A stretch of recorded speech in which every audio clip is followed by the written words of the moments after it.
Okay, let's talk about IELTS listening. Have you ever been practicing, you feel like you nailed the answers, and then boom, you lose points just because of a spelling mistake? It's so frustrating. Oh, absolutely. It really is. And that common pain point, that's exactly where the source material for this deep dive kicks off. It asks that exact question right at the start. Have you ever lost marks in IELTS listening just because of spelling? Yeah, I bet for a lot of people listening, the answer is a big yes. Definitely. And the source, well, it doesn't pull any punches about the stakes. It emphasizes, and this is a direct quote, even one letter can cost you a point. Wow, one letter.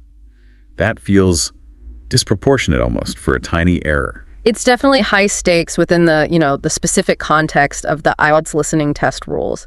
So our deep dive today is really honing in on this specific set of sources. We looked at notes, bits of articles, video script elements. All focused on spelling and dictation skills, specifically for this test. Exactly. It's all about mastering that accuracy. Okay, so let's get into it.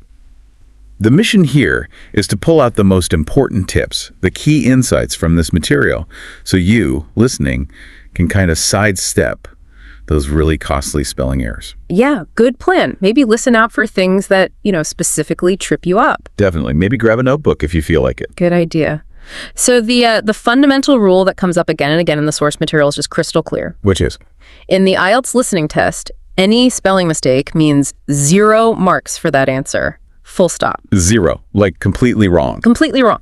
It doesn't matter if you understood the meaning. If the spelling's off, you get nothing for it. Wow. Okay. So the example they give, if the answer is receive, and I spell it R-E-C-I-E-V-E, which, let's be honest, is super common. Very common. That whole point is just gone, even though it sounds right. That's precisely the kind of scenario the source points to as a major pitfall. And it's not just about any correct spelling either. The material really stresses that it has to be British English spelling. Ah, right. Okay. So knowing things like color with a U versus color without one. Or center ending RE, not ER. That kind of detail. That regional difference actually matters for the points. It absolutely does. Yeah. It's a detail that, if you're maybe more used to American English, you really need to pay attention to. Okay. So what I found interesting is how the sources then kind of break down where people usually mess up. They talk about specific spelling traps. Yes. What is the material highlight there? What are the common culprits? Well, the sources give a list of words that seem to catch people out pretty consistently. They mention accommodation, environment, restaurant, psychology, February, and laboratory. Okay. Looking at that list. Yeah, I can see why. You've got double letters, silent letters. Exactly. Or letter combinations that just don't sound the way you'd expect in English. That's kind of the why behind them being traps, right? You can't always just rely on phonetics, on how it sounds. Makes total sense. Our ears hear one thing, English spelling does another. So, okay, moving on from those specific tricky words, the source also flags another big issue. Homophones. Oh, yes. Big one. Words that sound exactly the same, but crucially are spelled differently and mean different things. Like the classic there, and there. That's the number one example they give. Also, right and right, here and here. In a listening test, you only have the sound, so you have to pick the right spelling based purely on the context you're hearing. It's amazing how much trouble those basic words can cause when you're under pressure. It really is. And another area the source points out is confusion with numbers. Ah, yeah. Like telling the difference between 13 and 30. Or 15 and 50. Exactly, those pairs. The freighteen versus any sound, it can be quite subtle, especially, depending on the speaker's accent or how fast they're talking. I can see that. Oh. And that could easily pop up in addresses, phone numbers, dates. Definitely. And the sources specifically suggest practicing with dates, years, and prices because those are really common contexts in the test where these number distinctions are critical. Okay, so identifying the problems, that's step one. But the key is, how do these sources suggest we actually, fix this? What's the practical advice? Right, the how-to. The material offers quite a few actionable strategies. One really core recommendation is making IELTS-specific spelling practice a daily habit. So not just cramming it at the end. No, definitely not. Consistent, regular engagement seems to be the key message. Build it into your routine. Got it. Daily habit. And they also really push active dictation practice. How did they describe doing that? They break it down into a pretty straightforward process. You listen to a bit of audio, you pause it, you write down what you heard, and then, crucially, you check your spelling against the correct version, like a transcript. Listen, pause, right, check. Yeah, that active loop forces you to actually produce the spelling, and then you get immediate feedback if you made a mistake. It helps reinforce the correct form right away. That sounds much more effective than just passively listening. It forces you to engage. Another tip I saw in the source, which I thought was really smart, was keeping a spelling mistake logbook. Yeah, I liked that one too. Because it makes the whole process really personal, doesn't it? Instead of just working off generic lists of hard words. You're focusing on your errors. Exactly. You create this targeted list of the words you personally tend to get wrong. It helps you spot your own patterns, like maybe you always mix up I and E, or you forget double letters in certain types of words. So you can focus your practice where you need it most? That's Okay. clever. Tackling your own spelling demons. And circling back to the British spelling point, the source recommends consciously studying those variations. Don't just assume you'll absorb them. Right. Treat it like another set of rules to learn. Exactly. And another maybe simpler point they make is just practicing writing numbers and letters clearly. Oh, handwriting. Yeah, because if you're scribbling answers down quickly in the test, even if you spelled it right, if the examiner can't clearly read it, It could still be marked wrong. Good point.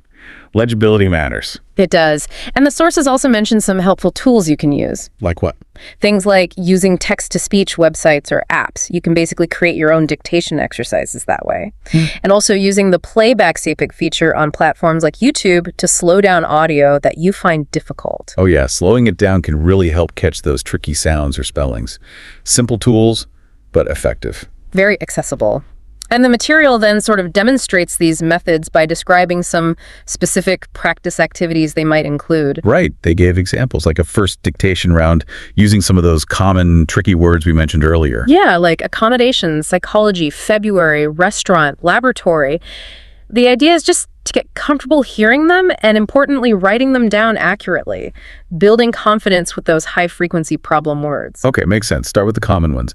And then they mentioned a dictation challenge round with harder words. Yes, exactly. Words that might be a bit less common day-to-day, but could definitely appear in, say, the more academic sections of the IELTS test, like section 3 or 4. Ooh, the challenge words.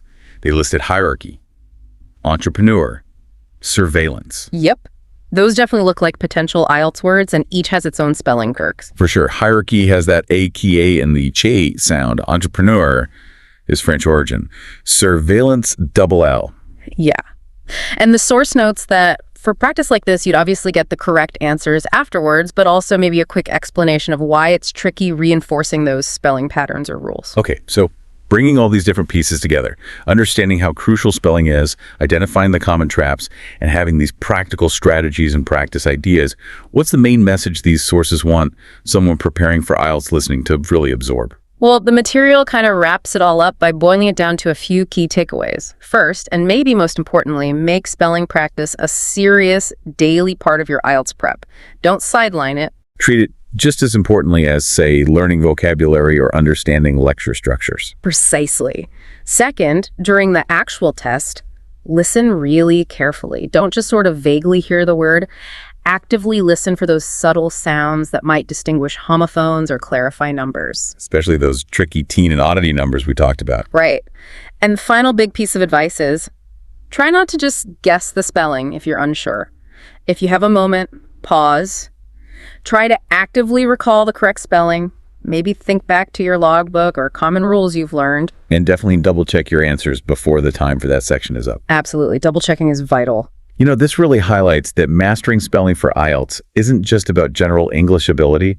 It's a very specific test skill you need to train. It really is. It's about protecting the points you've already earned by understanding the audio correctly in the first place.